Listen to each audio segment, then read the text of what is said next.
Welcome back to The Explainer, everyone. For session 11, we are diving into what is arguably the biggest, most glittering puzzle piece of American culture, Hollywood. Now, when you hear the US, Hollywood is probably one of the very first things that pops into your head, right? But today, we're doing more than just stargazing. We're going to look at Hollywood as the undisputed mecca of American cinema, a massive industrial powerhouse, and, this is the really cool part, an incredibly dynamic tool for mastering the English language and decoding the American worldview. But before we get to all that juicy vocabulary, let's play detective for a second. Think about it. In the early 1900s, almost all the heavy hitters of American industry and invention were firmly rooted on the East Coast. So why on earth did these early filmmakers decide to trek thousands of miles across the country to set up shop in some tiny, basically unknown municipality out in California? What actually drove them west? Spoiler alert, it wasn't just the sunshine. Okay, here's our roadmap for today. 1. The Mecca of cinema. 2. Fleeing to the west. 3. A century of Hollywood. 4. The Big Five studios. And finally, number 5, the language of film. Let's jump right in. Section 1. The Mecca of cinema.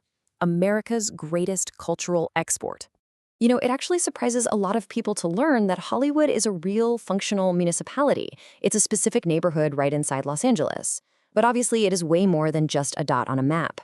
Hollywood is a literal entertainment engine. We're talking an entire ecosystem of actors, producers, directors, and writers churning out hundreds, sometimes thousands of films every single year. Because of that massive, nonstop output, the word Hollywood has basically just become another way to say the U.S. film industry itself. It is, without a doubt, America's greatest cultural export, shipping American values, humor, and social norms to every corner of the globe. So how did this whole empire actually kick off? Let's look at Section 2, Fleeing to the West, the rebellion that built an empire. Okay, so get this. In the very early days of movies, the industry was actually based back east in places like New Jersey. But there was one massive, unavoidable roadblock for independent filmmakers. His name? Thomas Edison. Yeah, the light bulb guy. Edison's motion picture patents company practically held the entire East Coast film industry hostage. Filmmakers were dealing with insane scrutiny, rigid rules, and just a constant barrage of lawsuits if they didn't play by Edison's rules. So what did they do? They rebelled. They literally packed up and fled to the opposite side of the country. Los Angeles gave them ultimate freedom from Edison's monopoly. And honestly, California offered a pretty incredible backup package too. Perfect weather for shooting year-round, completely diverse landscapes. I mean, you've got beaches and mountains right next to each other, and dirt-cheap housing. It was just the absolute perfect blank canvas. All right, moving on to Section 3, A Century of Hollywood, mapping the historical milestones. The sheer speed at which this place grew is honestly mind-blowing. Check this out. November 14th, 1903, Hollywood officially incorporates as a tiny municipality. Fast forward just a few years to 1910, and this real estate tycoon named H.J. Whitley, who a lot of people call the father of Hollywood, he swoops in and transforms the area into this wealthy, super trendy residential neighborhood. He even brought in telephone lines. Then bam, 1911, the very first film studio opens up on Sunset Boulevard, and that just opens the floodgates. By 1912, over 20 different companies had moved in. And by 1915, Hollywood is officially crowned the center of the American film industry, from a total unknown town to a global hub in literally just over a decade. Crazy, right? And naturally, as the industry exploded, so did its physical footprint. It left behind these massive landmarks that are now global icons of American culture.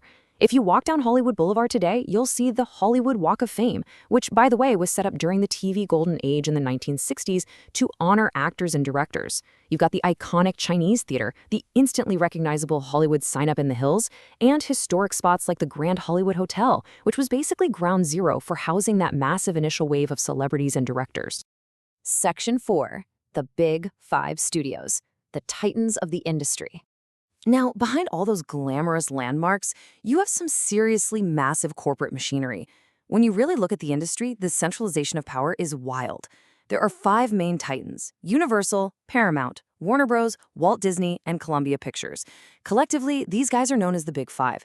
And what's wild is that a lot of them were founded way back in Hollywood's early days, and they are still running the show today. The reality is, it is almost entirely impossible to distribute a mainstream movie in the US without going through them. They are the absolute ultimate gatekeepers of popular culture. Okay, so now that we've got a handle on the history and the major players, how can we actually use this to our advantage? Section 5, the language of film, learning English through cinema. Because Hollywood pumps out so much content, its insider industry terms have actually totally infiltrated everyday conversational English. Take box office, for example. Back in the day, this literally just meant the physical ticket booth at the front of the theater. But today, it's evolved into the ultimate metric for commercial success. When someone says a movie bombed at the box office or that it's a box office smash, they're using film vocab to talk about cold, hard financial performance. Honestly, it's a phrase you will totally hear thrown around in standard corporate business meetings today. Another huge one is premiere. Technically, in Hollywood, this means the very first public showing or screening of a new movie. But culturally, that word has completely exploded. Now we use it to describe the launch of pretty much anything new and exciting. You'll hear about a product premiere, a software premiere, you name it. Grasping these film-centric terms gives you a massive leg up in navigating modern American English, simply because our daily language is just so heavily flavored by entertainment. And then you have actual storytelling techniques that have morphed into everyday vocabulary, like the flashback. In film, this is a scene that temporarily yanks the narrative back in time to give the audience some crucial context. It's a cinematic tool, sure, but people use it in normal conversation all the time. You've probably heard someone say, "Oh man, I just had a flashback to high school," right? They're using a movie term to describe a sudden, really vivid memory. So the crucial point here is learning how to distinguish between terms that might sound similar but are actually really different, like a score versus a soundtrack. A soundtrack usually just means the collection of pre-existing popular songs that happen to play during a movie, but a score? That's the original instrumental background music, written specifically by a composer just for that film, designed to pull out your emotions. Knowing these little subtle distinctions really sharpens your listening skills and honestly just makes you appreciate the art form so much more. Now, one of the absolute best ways to practice all of this is by putting classic and modern cinema head to head. Let's say you take a classic from the 1940s, like Casablanca.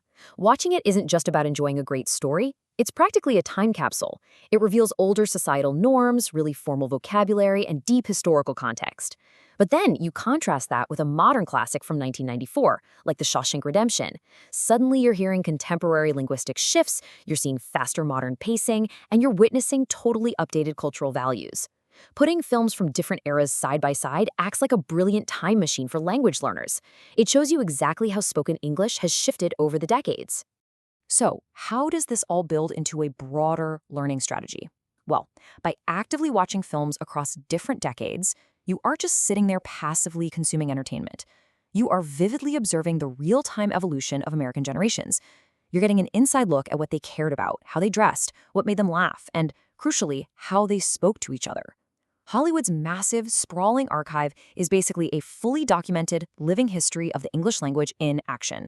Which brings us to our final thought for today's explainer. The very next time you sit down on the couch with a big bowl of popcorn to watch a Hollywood movie, I want you to ask yourself a question. How might the vocabulary, the historical context, and the culture playing out on that screen be secretly shaping your very own worldview? Look right past the special effects, listen really closely to the dialogue, and remember the wild, rebellious history that built the studio, bringing you that exact story. Thanks so much for joining me for this deep dive. I highly encourage you to go watch a classic film this week and see what kind of new things you pick up. Catch you next time.